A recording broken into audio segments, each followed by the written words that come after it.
Hello everyone, welcome back to the channel. So in the previous session, we have discussed about ionization enthalpy, or I can say ionization potential of d block elements. Yes, what is ionization enthalpy? So we said it is the energy required to form cations. So simply how we defined it? The energy required to form cation is called ionization enthalpy or ionization potential. So for d block elements, yes, ionization enthalpy goes on varies. As the size varies, therefore ionization enthalpy varies. Generally, ionization enthalpy increases. As size decreases, ionization enthalpy increases from left to right, but that increase is not regular. Okay, that's the point we have considered in the previous session. Now, in this session, we go for the other concept of the chapter, or the next characteristics of the D block elements. It is the oxidation state as well as atomic radii. So now we'll consider ಮಾಡ್ತಿದೀವಿ ಈಗ. Now we are specifying oxidation state and atomic radii of 3D series elements. Well, when you look at the oxidation state, first we consider the definition for oxidation state. Yes, what it is? Oxidation state is nothing but it is the net numerical charge. Okay, what is oxidation state or oxidation number? Yes, it is the net numerical charge present on an atom of an element. It may be in a molecule or ion, is called oxidation state or oxidation number. So I repeat, the net numerical charge present on an atom of an element in a molecule or ion is called oxidation state or oxidation number. Well, here for the D block elements, since we know that we atomic size increases, atomic size goes on decreases from left to right, atomic size decreases from left to right across a period. So if atomic size decreases, then what about oxidation state? Oxidation should ideally go on increasing. As size decreases, say atom oxidation state increase. Well, now what we observe is, say, look at the table here, say element and their corresponding oxidation states. For scandium, what are the possible oxidation states observed? It is the +2 and +3. Okay, for scandium we observe +2 and +3 as its oxidation state. If you go for the next element, titanium, the electronic configuration argon 3d2 4s2, and oxidation states observed is +2, +2, +3 and +4. And the next element, vanadium, atomic number 23, and electronic configuration argon 3d3 4s2, and observed oxidation states are +2, +3, +4, +5.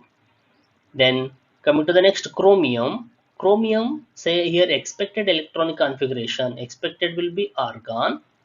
Okay, argon 3d4 4s2. It is our expected, but what is observed here? Argon 3d5 4s1. So what happened here? One of the electron is being transferred to d subshell to get a extra stability associated with the half-filled configuration. Therefore, we say chromium is going to show a abnormal electronic configuration. ಅದಕ್ಕೆ ನಾವಿಲ್ಲಿ color combination different ಕೊಟ್ಟಿವಿ. We say chromium is one of the element which shows abnormal electronic configuration. Okay, why are you showing me? Since one of the electron is being transferred from 4s to 3d to get a extra stability associated with the half-filled configuration. Well, and for chromium, what are the possible oxidation states? Say +1, +2, +3, +4, +5 and +6. These are the possible oxidation states exhibited by chromium element. Okay, well, what is the next element? That is manganese. Say manganese, what is the atomic number? 25. And what about electronic configuration? Argon 3d5 4s2.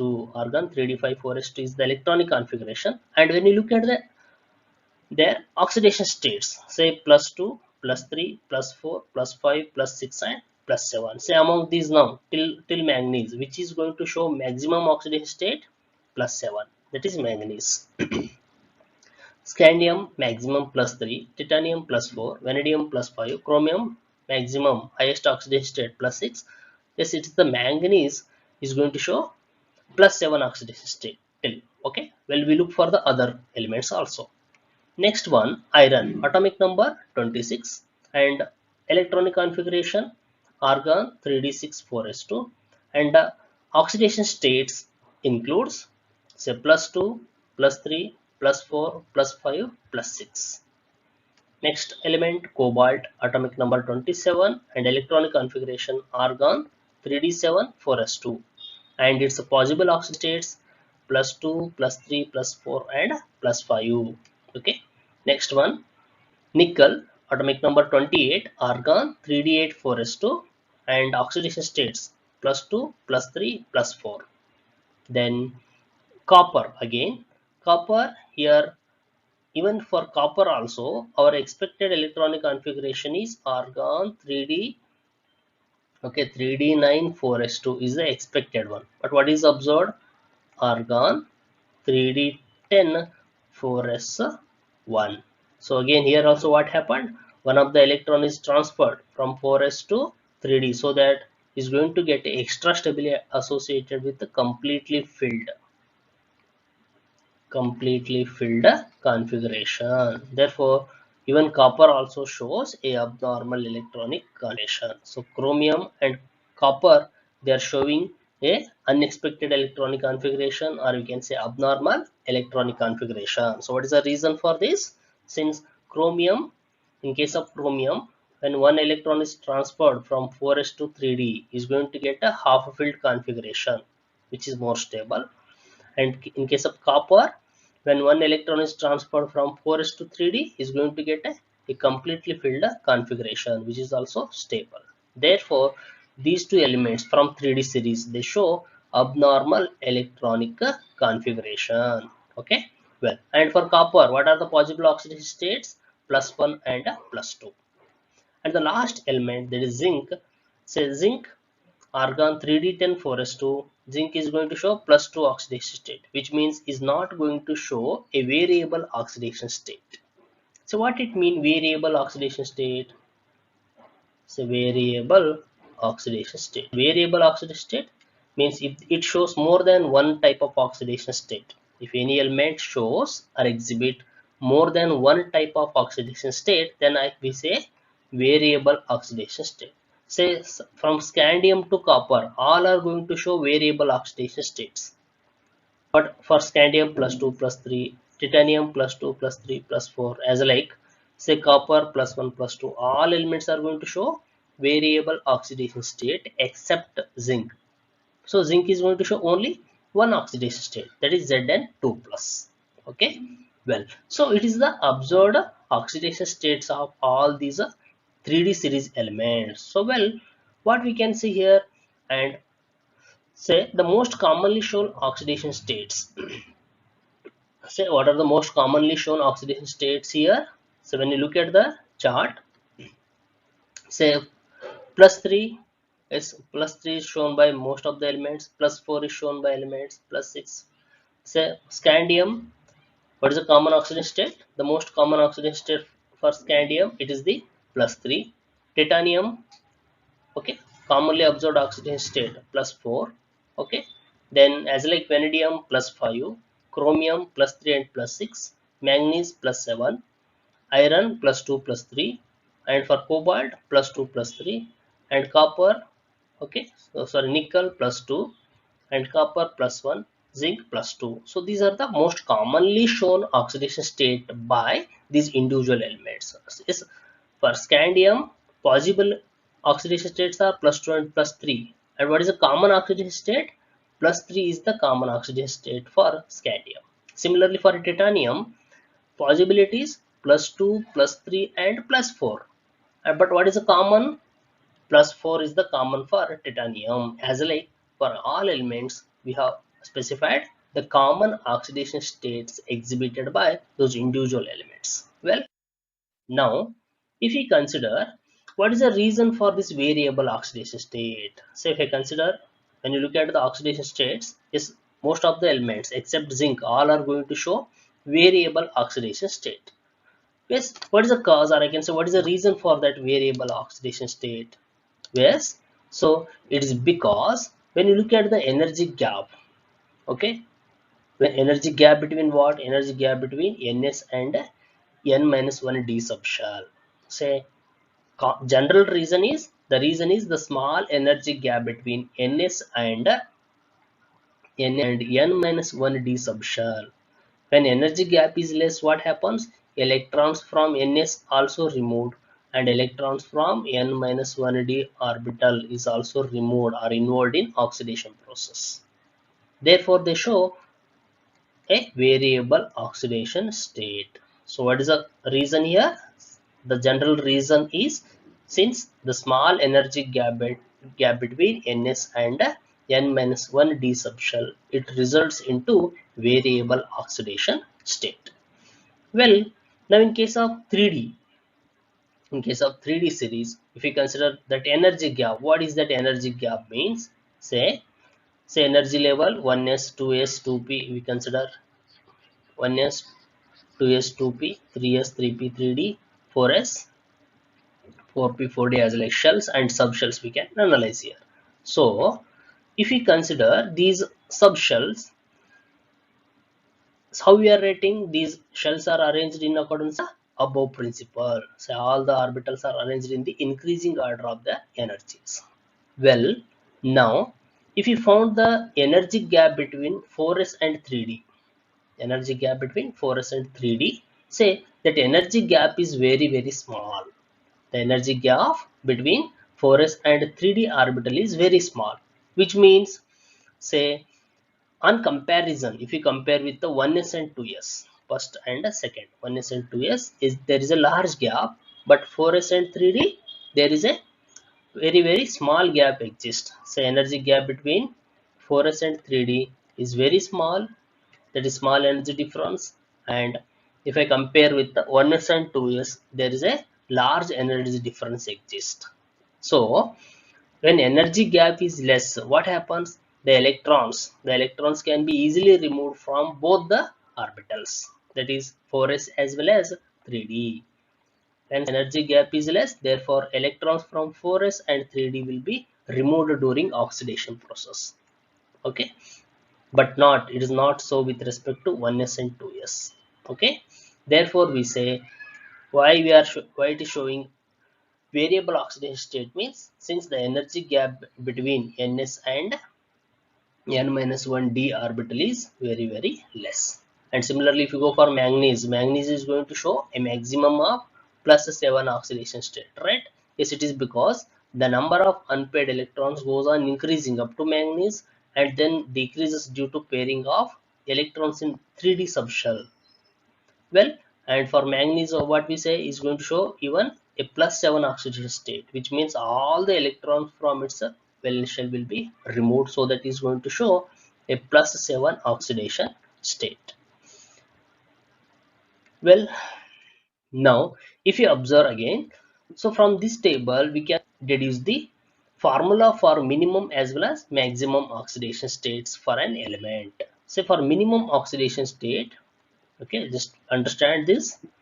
For minimum oxidation state of an element, how we can predict the minimum oxidation state means we can predict based on the number of electrons in S subshell.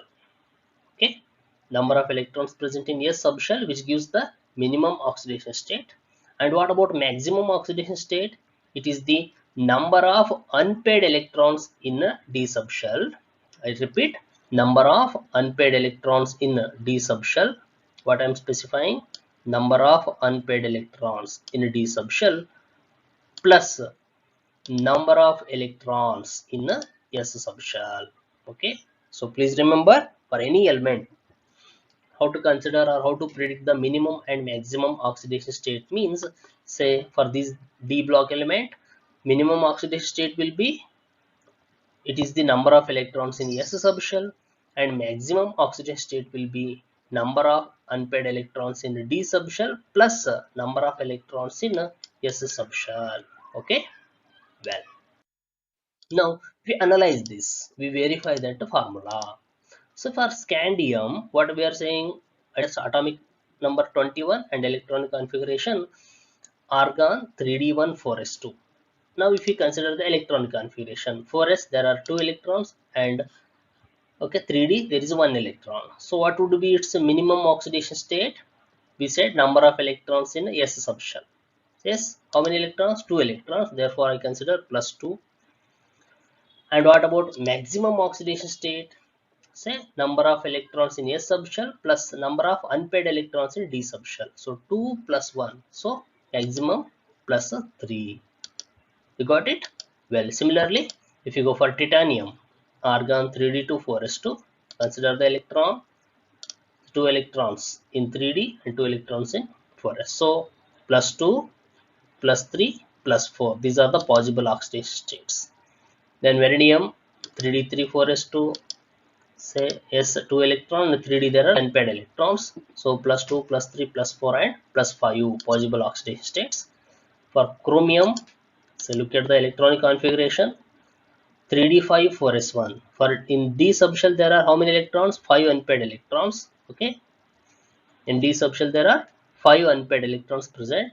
These are the 5 unpaired electrons, 1 2 3 4 5. And in s subshell there is again one unpaired electron, so it is the sixth one. So you can consider plus 1 plus 2 plus 3 plus 4 plus 5 and plus 6 oxidation states. Okay, well, then coming to the manganese, argon 3d5 4s2. Say in d subshell there are 5 electrons, and yes there are 2 electrons. So possible oxidation states plus 2 2 plus 7. And for iron 3d6 4s2, say 3d6, how many unpaired electrons? There are 4 unpaired electrons. Here s are 2, so 4 plus 2 6, maximum 6, right? So plus 2 plus 3 plus 4 plus 5 and plus 6 possible oxidation states. And similarly if you go for rest of the elements, cobalt, nickel, copper and zinc, it's the same pattern we have to follow. Say cobalt 2 plus 3, maximum 5, so plus 2 plus 3 plus 4 plus 5. And nickel 3d8 4s2. So here again 2 unpaired electrons in 3d and 2 in s, so maximum plus 4, so plus 2 plus 3 and plus 4. Then for copper 3d10 4s1, say here 1 plus 1 and plus 2 possible oxidation states. And for zinc 3d10 4s2, so it is going to show only plus 2 oxidation state. Okay, well, now so what we observe with respect to size here, so when I analyze the atomic radii, okay, atomic radii, generally what we say, atomic radius goes on decreases from left to right of a periodic table, which means which is applicable even for d block elements also. If you consider along a series from left to right along a series, so 3d series I have considered scandium to zinc, as per our expectation, what we say, atomic radii should go on decrease. It should decrease from left to right, right? Decrease from left to right in a periodic table. But what we observe is, when you look at their values, say atomic radii of scandium 144, titanium 132 in terms of picometer, vanadium 122, chromium 180, manganese 117. Say when you look at these values, yes, what we observe in the first three elements, atomic radii goes on decreases. But when you coming for chromium 118 picometer, manganese, there is not much decrease in the atomic radii, just 1 picometer. 117, iron 117, cobalt 116, nickel 1115. Say yes, there is not much decrease. But when you look at the last two elements, copper and zinc, say nickel 115 picometer, but coming to the copper it is 117 picometer, which means what happened here, again there is a rise in the atomic radii at the end of a series. Initially initially decreases to a large extent, then at the middle decreases slightly, and at the end of a series there is an increase in the atomic radii. Instead of decreasing, there is a slight increase in the atomic radii of the elements. It means yes, it is not going to follow a regular trend. There is a variation in the atomic radii. Well, it can be understood better with the graph. So well, when you analyze the graph, say what we can say the elements scandium to zinc. In the first transition series, if you observe this graph carefully, say scandium 144 picometer, 144 picometer, next scandium titanium 132 picometer, next element, okay, vanadium 122 picometer. As like initially what happened, there is a large decrease in the atomic radii with increase in the, okay, increase in the atomic number. So atomic radii decreases.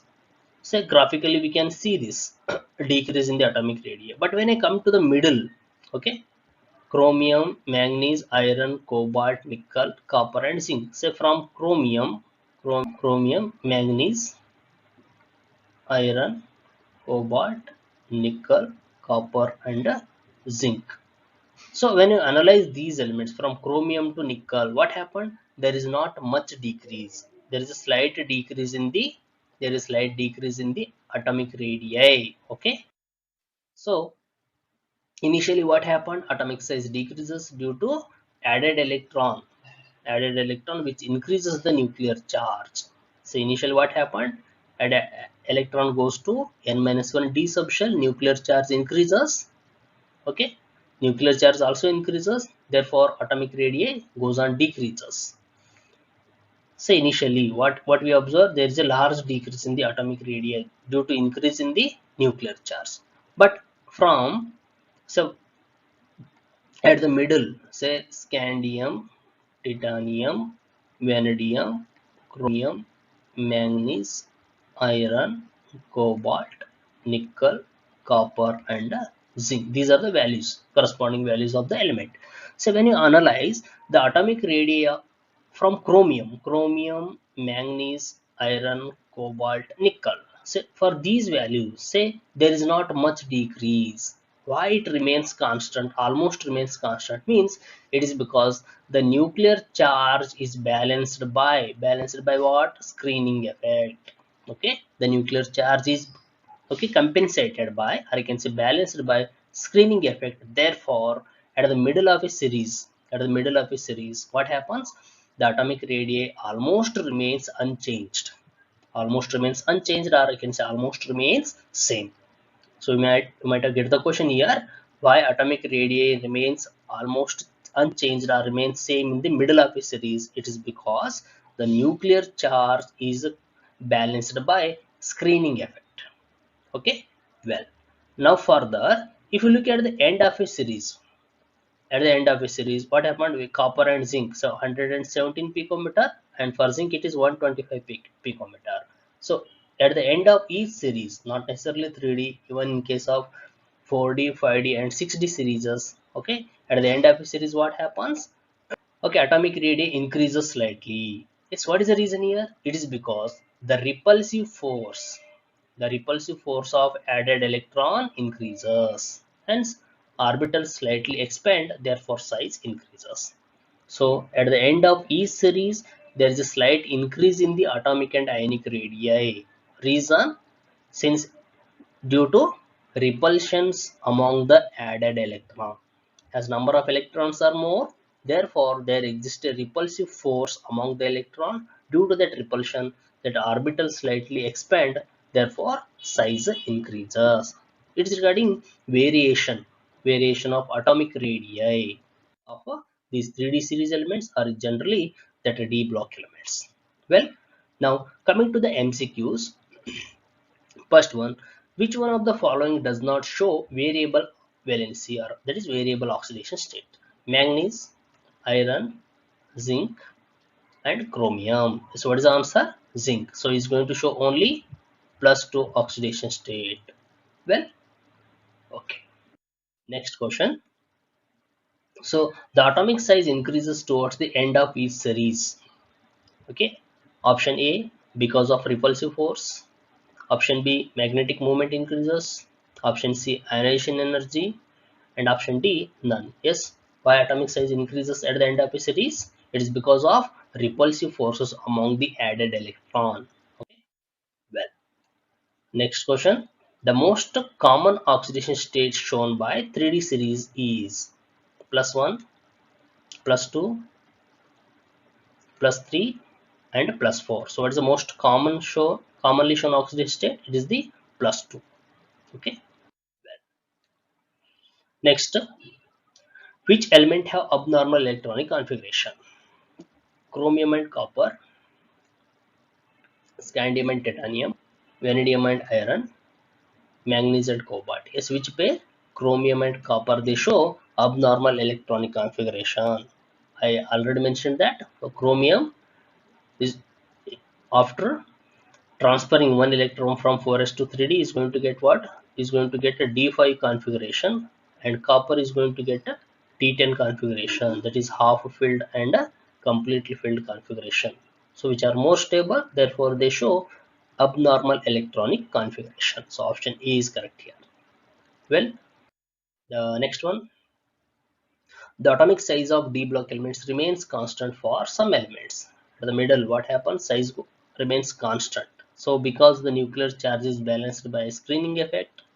Second, insufficient data, and it is because of periodic trend, and none of this. Yes, is it a periodic trend? No. Periodic trend is decreases. Atomic size goes on, decreases from left to right. But what happened here?